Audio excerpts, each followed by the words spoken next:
Hey friends, Ram Man here over at the Ram Man Inc. Don't forget the INC on the end. We've changed our name.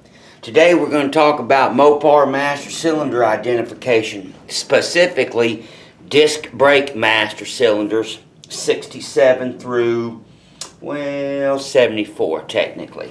So right here at the beginning we have the super rare A body master cylinder. Basically it's a cut down B body. Casting number on this unit's 222-5541 right here in the bottom of the master cylinder. It's a typical Bendix with the piston stop bolt right there. 1-inch bore. This was used on the A bodies 1967 through late 1970. Then we move over to the B bodies right here. All the B bodies that came with disc brakes, they use this tall Bendix master cylinder. The full 40 cars and down use this one with the right side ports. This is what confuses people. Casting number on the bottom of this is 222-6821. Once again, these ports face the engine. Nobody knows why Mopar did that. It's a little cramped, but they did it.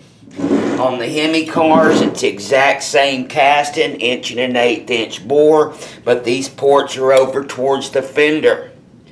For the Hemi cars, got that great big old Hemi head and valve covers, there weren't any room.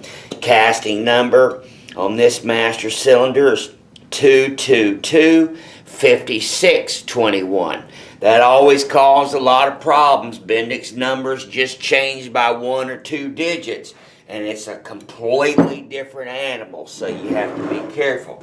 Then we move over to the C bodies and the Imperials. This is the first great big wide master cylinder casting right here. Once again used on the C bodies and the Imperials. Basically 67, 68, and 69. After 69 and 70, the big cars, they went to the Hemi master cylinder. They were using them up. This master cylinder is a 222-6811. Once again, C bodies and Imperial, 67, 68, 69. Also had an 1.1/8" bore. This master cylinder casting right here is kind of the precursor to the ones that followed. Now we move over to the very rare, very expensive Hemi master cylinder used on the E-bodies. 222-9191. 1.1/8" bore. Big and wide like this. Flush front right there.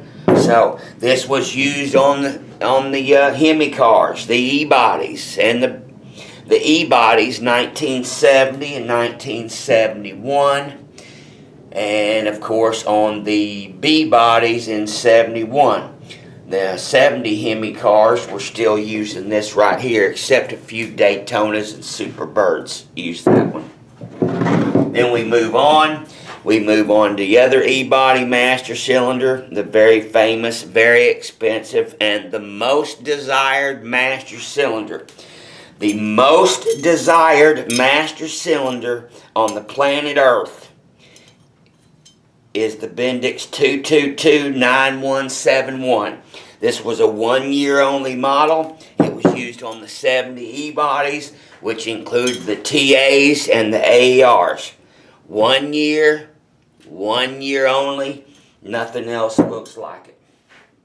Then we move on to 1971, all the way through 1978.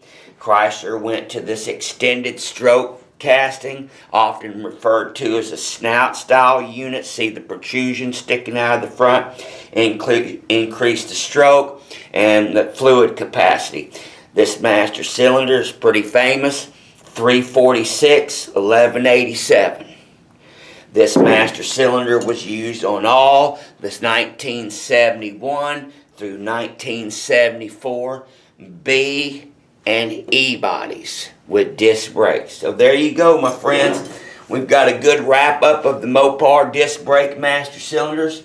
Hope this helped you out, cleared out a bunch of confusion. I've been putting this info out for years, and there's still a whole bunch of confusion. God bless you. God bless America, and happy Mopar.